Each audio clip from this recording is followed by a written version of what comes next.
ವೀಕ್ಷಕರೇ, big boss Kannada season 12 ದೊಡ್ಡ ಮನೆ ಹಬ್ಬದ ಕಾರ್ಯಕ್ರಮದಲ್ಲಿ ಬಿಗ್ ಬಾಸ್ ನ ಫಸ್ಟ್ ಎಲಿಮಿನೇಷನ್ ಆಗಿರುವಂತಹ ಕರಿಬಸಪ್ಪ ಅವರು ಬಿಗ್ ಬಾಸ್ ವಿನ್ನರ್ ಆಗಿರುವಂತಹ ಗಿಲ್ಲಿ ನಟ ಅವರನ್ನ ಭೇಟಿ ಮಾಡಿದ್ದು, ಕರಿಬಸಪ್ಪ ಅವರು ಬಿಗ್ ಬಾಸ್ ಗಿಲ್ಲಿಗೆ ನಾನು ಯಾವ ರೀತಿ ನಿಮ್ಮನ್ನ ವಿನ್ ಆಗೋದಕ್ಕೆ ಸೋಷಿಯಲ್ ಮೀಡಿಯಾ ಕ್ಯಾಂಪೇನ್ ಅನ್ನ ಮಾಡಿದ್ದೆ, ಯಾವ ರೀತಿ ನಿಮ್ಗೆ ಸಪೋರ್ಟ್ ಮಾಡಿದ್ದೆ ಅಂತ ಗಿಲ್ಲಿ ನಟ ಅವರಿಗೆ ಪರಿಪರಿಯಾಗಿ ತಿಳಿಸಿದ್ದು, ಇದನ್ನ ಕೇಳಿದ ಗಿಲ್ಲಿ ನಟ ಅವರು ಎಷ್ಟೊಂದು ಸಿಂಪಲ್ ಆಗಿ ಮತ್ತು ಎಷ್ಟೊಂದು ಸರಳವಾಗಿ ಕರಿಬಸಪ್ಪ ಅವರಿಗೆ ಉತ್ತರವನ್ನ ನೀಡಿದ್ದಾರೆ ಅನ್ನೋದನ್ನ ಈ ಒಂದು ವಿಡಿಯೋದಲ್ಲಿ ನಾವು ನೋಡಬಹುದಾಗಿದೆ.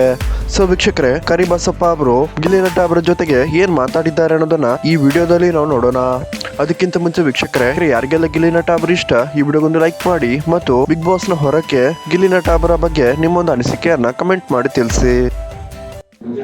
ಗೊತ್ತಾ, ನಾನು ಎಲ್ಲಾ ಸೋಷಿಯಲ್ ಇರೋ ಒಂದು ಟಿವಿ ಇರೋವೆಲ್ಲ ಹಿಂದಿ ಗೆಲ್ಲೋದಲ್ಲ, ಕರಿಬಸಪ್ಪನೇ ಗೆಲ್ಲೋದಲ್ಲ. ಹಿಂದಿ ಗೆಲ್ಲ ಕರಿಬಸಪ್ಪ ತಿದ್ದಕ್ಕೆ ಶಿಷ್ಯ ಆಗಿನ ಅಂತ ಅಂದ್ರೆ ಕೆಲವು ದಾನಿ ಸೇರ್ಬೇಕು ಅಂತ ನಾನು ಹೇಳಿದ್ದೆ, ನೋಡಿದೆ. ಸೊ ನೀವು ಮಾಡಿದ ಇಲ್ಲ ಗೊತ್ತಿಲ್ಲ, ಓಕೆನಾ? ಮಾಡಿ ಊಟ ಮಾಡಿಲ್ಲ. ಮಾಡಿದ್ರು ಓಕೆ, ಚೆನ್ನಾಗಿದ್ದೀರಾ? ಚೆನ್ನಾಗಿದ್ದೀರಾ?